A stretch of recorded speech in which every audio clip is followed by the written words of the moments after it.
Tamam, belediye sanarında sen de geldiydin. Gel arkadaşım. Ben şimdi hatırladım ya. Başım dönüyor. Evet, burada 2 tanesi yanıyor.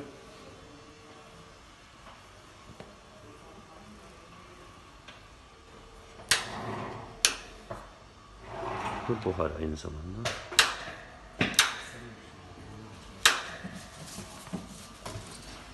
Diğer mandalda da 3 tane.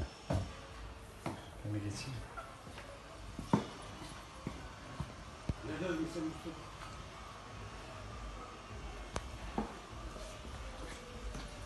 Yunus abi. Yunus abi getiriyor. Ha abim geldi.